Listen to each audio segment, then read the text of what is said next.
Hey guys, and welcome back to another video. In this video, I'm going to be showing you how to turn quarters into copper quarters, and I'm going to be showing you the effect of double boiling. So in order to do this, you're going to need some alcohol, preferably methanol. I'm going to pour it in this beaker right here. And then you're going to need to heat up your quarters a lot. So let's get to it. So let me show you how it's done. You don't actually need to get it that hot. It doesn't need to be red hot or anything. You need to heat it until it turns a black color from the oxide layer. So I'm just going to heat it here. And you'll see it go through a few different stages. So first we'll heat it, and it's going to turn a bluish color.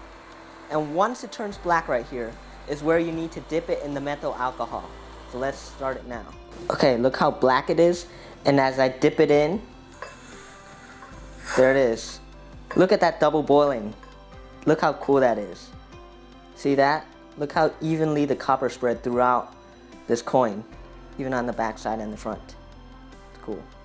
Look at that. Look at how evenly the copper spread throughout these coins. That's ridiculous. So where did that double boiling effect come from? In fact, that comes from the Leidenfrost effect. The Leidenfrost effect is when something is so hot that it instantly vaporizes the liquid or anything that it is touching, so it creates a pocket of gas around it. That pocket of gas actually serves as an insulator on this hot object, so it doesn't cool down as much. And so the effect of that is, initially when we put the quarter in, it is vaporizing the alcohol so fast that it creates a pocket of gas around it. And that pocket of gas insulates this. So now watch how shiny it is. Now the quarter is bubbling because it is still vaporizing the alcohol, but just not very quickly. But then as soon as it cools down enough that it can create a pocket of gas around it, then the alcohol is able to make contact with the quarter, and then you can see it vaporize very quickly. So then you kind of see the quarter boil vigorously. So you see two boils happening. The first is due to the Leidenfrost effect, and the second is due to the actual boiling of the alcohol once the quarter cools down enough.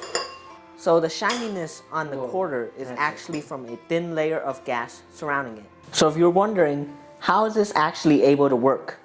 Well, if you look at the edge of a quarter, you notice that in the middle there, it's mostly copper. It has a copper core, and on the outside, it has this nickel layer, and it has a nickel-copper alloy. But it is mostly nickel.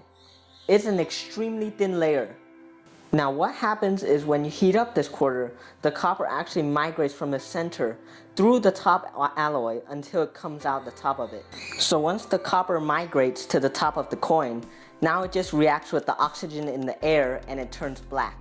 So after you heated it, if you just left it, it would result in a black coin since there are copper oxides on the top.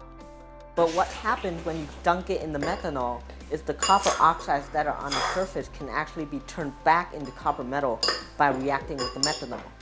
And so it's a surface reaction of the methanol with the copper oxides, which you get the pure surface of the copper on the surface of the coin. If you just dipped it in water, you wouldn't end up with the same result. So I did it with a few more coins, and look at all of these copper coins now. This is so awesome. So depending on how long you heat it up and how long you let it cool before you dip it in, you can get different shades of copper, but they all kind of end up this copper color. And you can get some really dark ones and some lighter, almost silvery ones. Now the ability to make these nickel coins turn into copper coins come from the ability of copper to migrate through different metals. Now the copper on this coin migrated from the center of the coin, and it came out the top here. And it's sort of just flaking off, and it's covered in this black oxide layer. Now this can actually create a problem in different industries. If you get a little piece of copper on a piece of metal that you don't want on there, then if you heat it up, that copper can just migrate through the whole piece of metal and create this undesirable alloy. Therefore, you have to be really careful when working with copper because it has this ability to migrate like this. I hope you enjoyed this video. If you did, don't forget to subscribe if you haven't yet, or hit the bell to be notified when I release my latest video. See you next time.